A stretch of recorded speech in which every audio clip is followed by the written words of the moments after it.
Friends, welcome back to my channel. ಹೇಗಿದ್ದೀರಾ ಎಲ್ಲರೂ? Hope ಎಲ್ಲರೂ ಚೆನ್ನಾಗಿದ್ದೀರಾ ಅಂತ ಭಾವಿಸ್ತಾ ಇವತ್ತಿನ ವಿಡಿಯೋನ ಸ್ಟಾರ್ಟ್ ಮಾಡೋಣ. ಅಂಗನವಾಡಿ ನೌಕರರು ರಾಜ್ಯ ಮಟ್ಟದಲ್ಲಿ ಬೃಹತ್ ಹೋರಾಟ ನಡೆಸ್ತಾ ಇದ್ದಾರೆ ಫ್ರೆಂಡ್ಸ್. ಇದೇ ಬೆಂಗಳೂರಿನ ಫ್ರೀಡಂ ಪಾರ್ಕ್ ಹತ್ರ ಎಲ್ಲ ಅಂಗನವಾಡಿ ವರ್ಕರ್ಸ್ ಅಂದರೆ ಕಾರ್ಯಕರ್ತರಾಗಿರ್ಬೋದು, ಸಹಾಯಕಿಯರಾಗಿರ್ಬೋದು, ಅಂಗನವಾಡಿ ಮುಖ್ಯ ಸಂಘಗಳ ಅಧ್ಯಕ್ಷರು ಎಲ್ಲರೂ ಸೇರಿ ಬೃಹತ್ ಮಟ್ಟದಲ್ಲಿನೇ ಪ್ರತಿಭಟನೆಯನ್ನು ಮತ್ತೆ ನಡೆಸ್ತಾ ಇದ್ದಾರೆ. ಇವರ ಮುಖ್ಯ ಬೇಡಿಕೆ ನಿವೃತ್ತಿ ಪರಿಹಾರ ಮೊತ್ತ 5 ಲಕ್ಷಕ್ಕೆ ನಿಗದಿಪಡಿಸಬೇಕು. ಎಲ್ಲ ಅಂಗನವಾಡಿ ವರ್ಕರ್ಸ್ ಕಾರ್ಯಕರ್ತರಾಗಿರ್ಬೋದು, ಸಹಾಯಕಿಯರಾಗಿರ್ಬೋದು C&D ಗ್ರೂಪಿನ ನೌಕರರು ಎಂದು ಪರಿಗಣಿಸಬೇಕು. ಮತ್ತೆ ಅಂಗನವಾಡಿಯ ಕಾರ್ಯಕರ್ತರಿಗೆ ಕನಿಷ್ಠ 15,000 ರೂಪಾಯಿ, ಸಹಾಯಕಿಯರಿಗೆ 10,000 ರೂಪಾಯಿ ಗೌರವಧನ ನಿಗದಿಪಡಿಸಬೇಕು. ಈ ತರ ಹಲವಾರು ಬೇಡಿಕೆಗಳನ್ನು ಇಟ್ಟು ಇಂದು ಫ್ರೀಡಂ ಪಾರ್ಕಿನಲ್ಲಿ ಪ್ರತಿಭಟನೆಯನ್ನು ಮತ್ತೆ ನಡೆಸ್ತಾ ಇದ್ದಾರೆ. ಕೇವಲ 15 ದಿನಗಳ ಹಿಂದೆ ಅಷ್ಟೇ ಇವರು ಪ್ರತಿಭಟನೆಯನ್ನು ನಡೆಸಿದ್ರು. ನಮ್ಮ ಸರ್ಕಾರ ಅಂಗನವಾಡಿ ವರ್ಕರ್ಸ್ಗಳ ಬೇಡಿಕೆಗೆ ಭರವಸೆನ ಕೊಟ್ಟಿದ್ರು. ಆದ ಕಾರಣದಿಂದ ಎಲ್ಲ ಅಂಗನವಾಡಿ ವರ್ಕರ್ಸ್ ಒಂದೇ ದಿನಕ್ಕೆ ಪ್ರತಿಭಟನೆಯನ್ನು ಮುಕ್ತಾಯ ಕೂಡ ಮಾಡಿದ್ರು. ಮತ್ತೆ ಏನು ಪ್ರಾಬ್ಲಮ್ ಆಯಿತು, ಮತ್ತೆ ಅಂಗನವಾಡಿ ಕಾರ್ಯಕರ್ತರು, ಸಹಾಯಕರು ಎಲ್ಲ ಸೇರಿಕೊಂಡು ಮತ್ತೆ ಯಾಕೆ ಪ್ರತಿಭಟನೆಯನ್ನು ನಡೆಸಲು ಮುಂದಾದರು ಅಂತ ಕಂಪ್ಲೀಟ್ ಮಾಹಿತಿ ನಿಮಗೆಲ್ಲ ಬೇಕು ಅಂದರೆ ವಿಡಿಯೋನ ಕೊನೆವರೆಗೂ ನೋಡಿ. ಯಾರು ಸ್ಕಿಪ್ ಮಾಡೋದಾಗಲಿ ಅಂದರೆ ಓಡಿಸ್ಕೊಂಡು ನೋಡೋದಾಗಲಿ ಮಾಡಬೇಡಿ, ನಿಮಗೆ ಕಂಪ್ಲೀಟ್ ಮಾಹಿತಿ ಅರ್ಥ ಆಗೋದಿಲ್ಲ ಫ್ರೆಂಡ್ಸ್. ಯಾರ್ಯಾರು ಇನ್ನು ನಮ್ಮ ಚಾನಲ್ನ ಸಬ್ಸ್ಕ್ರೈಬ್ ಮಾಡದೆ ನೋಡ್ತಾ ಇದ್ದೀರಾ ದಯವಿಟ್ಟು ಸಬ್ಸ್ಕ್ರೈಬ್ ಮಾಡ್ಕೊಳ್ಳಿ. ಹಾಗೆ ಪಕ್ಕದಲ್ಲೇ ಕಾಣುವ ಬೆಲ್ಲೈಕನ್ನ ಕ್ಲಿಕ್ ಮಾಡಿ ಆಲ್ ಅಂತ ಸೆಲೆಕ್ಟ್ ಮಾಡ್ಕೊಳ್ಳಿ ಫ್ರೆಂಡ್ಸ್. ನಾವು ಇದೇ ಥರ ಯಾವುದೇ ವೀಡಿಯೋಸ್ನ ಅಪ್ಲೋಡ್ ಮಾಡಿದ್ರು ನಿಮಗೆ ನೋಟಿಫಿಕೇಷನ್ ಬರುತ್ತೆ. ಸೊ ನೀವೇ ಮೊದಲನೇ ಬಾರಿ ವಿಡಿಯೋನ ವಾಚ್ ಮಾಡಿ ಮಾಹಿತಿನ ತಿಳ್ಕೊಬೋದು. ಸೊ ಹೀಗಾಗಿ ಸಬ್ಸ್ಕ್ರೈಬ್ ಮಾಡೋದನ್ನು ಮರಿಬೇಡಿ. ಆ್ಯಂಡ್ ಈಗಾಗಲೇ ಸಬ್ಸ್ಕ್ರೈಬ್ ಮಾಡಿಕೊಂಡು ಯಾರ್ಯಾರು ನಮ್ಮ ಚಾನಲ್ನ ನೋಡ್ತಾ ಇದ್ದೀರಾ ತಮ್ಮೆಲ್ಲರಿಗೂ thank you so much friends. ಹಾಗೆ ವಿಡಿಯೋ ಕಂಪ್ಲೀಟ್ ನೋಡಿ ನಿಮ್ಮ ಅಭಿಪ್ರಾಯ ಏನು ಅನ್ನೋದನ್ನ ಕಮೆಂಟ್ ಹಾಕಿ. ನೀವು ಎಷ್ಟೇ ಅಂಗನವಾಡಿ ವರ್ಕರ್ಸ್ ಯಾರೇ ವಿಡಿಯೋನ ನೋಡ್ತಾ ಇದ್ರು ದಯವಿಟ್ಟು ನಿಮ್ಮ ಮನದಾಳದ ಮಾತೇನಿದೆ ಅದು ಕೂಡ ಕಮೆಂಟ್ ಮಾಡಿ.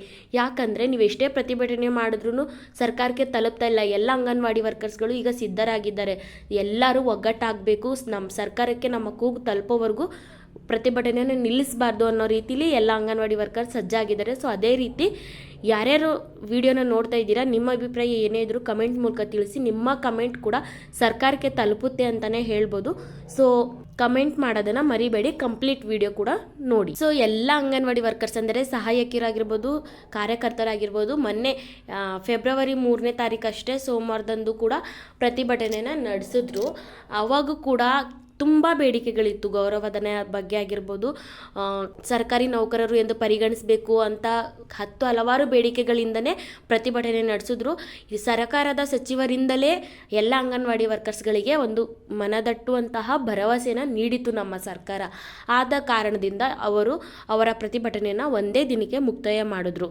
ನಮ್ಮ ಸರ್ಕಾರ ನಮ್ಮ ಬೇಡಿಕೆಗಳನ್ನು ಪೂರೈಸುತ್ತೆ ಅನ್ನೋ ಒಂದು ಆಶೆಯಿಂದ.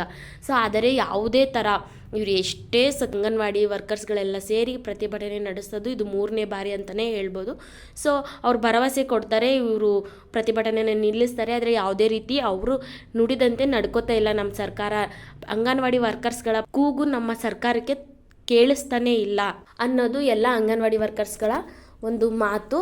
ಹಾಗೆ ಈ ಸತಿ ಕಂಪಲ್ಸರಿ ಎಲ್ಲ ಅಂಗನವಾಡಿ ವರ್ಕರ್ಸ್ ಅಂದರೆ ಕಾರ್ಯಕರ್ತರಾಗಿರ್ಬೋದು, ಸಹಾಯಕರಾಗಿರ್ಬೋದು, ಸಂಘದ ಅಧ್ಯಕ್ಷರಾಗಿರ್ಬೋದು ಎಲ್ಲರೂ ಒಗ್ಗಟ್ಟಾಗಿದ್ದಾರೆ ಅಂತಲೇ ಹೇಳ್ಬೋದು.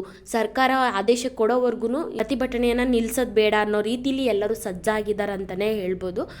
ಸೊ ನಾವು ಕಸದ ಥರ ಕಾಣಿಸ್ತಾ ಇದ್ದೀವಿ ನಮ್ಮ ಸರ್ಕಾರಕ್ಕೆ. ನಮ್ಮ ಪ್ರತಿಭಟನೆಗೆ ಬೆಲೆನೂ ಇಲ್ಲ, ನಮಗೂ ಬೆಲೆ ಇಲ್ಲ ನಮ್ಮ ಸರ್ಕಾರದ ದೃಷ್ಟಿಯಲ್ಲಿ ಅನ್ನೋ ರೀತಿ ಬೇಸರದ ಮಾತುಗಳನ್ನೆಲ್ಲ ಅಂಗನವಾಡಿ ವರ್ಕರ್ಸ್ಗಳು ಹಂಚ್ಕೋತಾ ಇದ್ದಾರೆ ಅಂತಲೇ ಹೇಳ್ಬೋದು. ಕೋರ್ಟೇ ತೀರ್ಪು ಕೊಟ್ಟಿದೆ, ಅಂಗನವಾಡಿ ವರ್ಕರ್ಸ್ಗಳ ಗೌರವಧನ ಹೆಚ್ಚಳ ಮಾಡಬೇಕು, ಹಾಗೆ ಅವರಿಗೆ ಸರ್ಕಾರಿ ನೌಕರರು ಎಂದು ಪರಿಗಣಿಸಬೇಕಂತ ಹೇಳಿ. ಅದೇ ರೀತಿ ಗುಜರಾತಿನಲ್ಲಿ ಇದು ಜಾರಿಗೆ ಕೂಡ ಬಂದಿದೆ. ನಮ್ಮ ರಾಜ್ಯ ಸರ್ಕಾರ ಯಾಕೆ ಚಿಂತನೆ ನಡೆಸ್ತಾ ಇಲ್ಲ? ರಾಜ್ಯ ಸರ್ಕಾರನೂ ಆಗಲಿ ಕೇಂದ್ರ ಸರ್ಕಾರನೂ ಆಗಲಿ ಅಂಗನವಾಡಿ ವರ್ಕರ್ಸ್ ಬಗ್ಗೆ ಯೋಚನೆ ಮಾಡ್ತಾನೆ ಇಲ್ಲ. ನಾವು ಅಷ್ಟು ಕೇವಲವಾಗಿ ಆಗಿದ್ದೀವಿ ಅನ್ನೋ ರೀತಿ ಎಲ್ಲ ಅಂಗನವಾಡಿ ವರ್ಕರ್ಸ್ ಕಾರ್ಯಕರ್ತರದಾಗಿರ್ಬೋದು, ಸಹಾಯಕಿಯರ ಒಂದು ಮನನೊಂದು ಎಲ್ಲ ಮೀಡಿಯಾಗಳ ಮುಖಾಂತರ ಹಂಚ್ಕೋತಾ ಇದ್ದಾರೆ ಅವರ ಮನಸ್ಸಿನ ನೋವು ಅಂತಲೇ ಹೇಳ್ಬೋದು. 6ನೇ ಗ್ಯಾರಂಟಿ ಭರವಸೆ ಕೂಡ ಕೊಡ್ತು, ಅದು ಕೂಡ ಜಾರಿಗೆ ತರ್ತಾ ಇಲ್ಲ. ನಮ್ಮ ಎಲ್ಲ ಅಂಗನವಾಡಿ ವರ್ಕರ್ಸ್ ಕಾರ್ಯಕರ್ತರಿಗೆ 15,000, ಸಹಾಯಕಿಯರಿಗೆ 10,000 ವೇತನ ನಿಗದಿಪಡಿಸಬೇಕು. ಹಾಗೆ ಎಲ್ಲ ಅಂಗನವಾಡಿ ವರ್ಕರ್ಸ್ ಕಾರ್ಯಕರ್ತರಾಗಿರ್ಬೋದು, ಸಹಾಯಕಿಯರಾಗಿರ್ಬೋದು ಅವರಿಗೆ C&D ಗ್ರೂಪಿನ ನೌಕರರು ಎಂದು ಪರಿಗಣಿಸಬೇಕು. ಭರವಸೆ ಕೊಟ್ಟಿದ್ದಕ್ಕೆ ಇಷ್ಟು ದಿವಸ ಸುಮ್ಮನೆ ಆಗಿದ್ದೀವಿ, ಆದರೆ ಇನ್ನು ಮುಂದೆ ನಾವೆಲ್ಲರೂ ಒಗ್ಗಟ್ಟಾಗಿ ಸರ್ಕಾರ ನಮ್ಮ ಬೇಡಿಕೆಗಳು ಪೂರೈಸೋವರೆಗೂ ನಾವು ಸುಮ್ಮನೆ ಇರಬಾರ್ದು ಅನ್ನೋ ರೀತಿಲಿ ಎಲ್ಲ ಅಂಗನವಾಡಿ ವರ್ಕರ್ಸ್ಗಳು ಸಜ್ಜಾಗಿ ಪ್ರತಿಭಟನೆಗೆ ನಿಂತಿದ್ದಾರೆ ಅಂತಲೇ ಹೇಳ್ಬೋದು ಫ್ರೆಂಡ್ಸ್. ಅದೇ ಪ್ರಕಾರ ವಿಡಿಯೋ ಯಾರ್ಯಾರು ನೋಡ್ತಾ ಇದ್ದೀರಾ ತಮ್ಮೆಲ್ಲರ ಕಮೆಂಟ್ ಕೂಡ, ನಿಮ್ಮ ಅಭಿಪ್ರಾಯ ಕೂಡ ತುಂಬ ಮುಖ್ಯ ಆಗುತ್ತೆ. ವಿಡಿಯೋ ನೋಡ್ತಾ ಇರೋರು ದಯವಿಟ್ಟು ಕಮೆಂಟ್ ಮಾಡಿ, ನಿಮ್ಮ ಕಮೆಂಟ್ ಕೂಡ ಸರ್ಕಾರಕ್ಕೆ ತಲುಪುತ್ತೆ. ಯಾವುದೋ ಒಂದು ರೂಪದಲ್ಲಿ ಸರ್ಕಾರಕ್ಕೆ ತಲುಪಿ ಅಂಗನವಾಡಿ ವರ್ಕರ್ಸ್ಗಳ ಕೂಗು ಸರ್ಕಾರಕ್ಕೆ ತಲುಪಿಸೋಣ ಎಲ್ಲರೂ ಸೇರಿ ಅಂತ ಹೇಳ್ತಾ ದಯವಿಟ್ಟು ಕಮೆಂಟ್ ಮಾಡೋದನ್ನು ಮರಿಬೇಡಿ. ಹಾಗೆ ಮಾಹಿತಿ ಇಷ್ಟ ಆದರೆ ದಯವಿಟ್ಟು ಲೈಕ್ ಮಾಡಿ. ಇನ್ನೂ ಯಾರ್ಯಾರು ನಮ್ಮ ಚಾನಲ್ನ ಸಬ್ಸ್ಕ್ರೈಬ್ ಮಾಡ್ಕೊಂಡಿಲ್ಲ ಬೇಗ ಸಬ್ಸ್ಕ್ರೈಬ್ ಮಾಡ್ಕೊಳ್ಳಿ. ವಿಡಿಯೋ ಕೊನೆವರೆಗೂ ನೋಡೋಕ್ಕೆ ತಮ್ಮೆಲ್ಲರಿಗೂ thank you so much friends. Bye.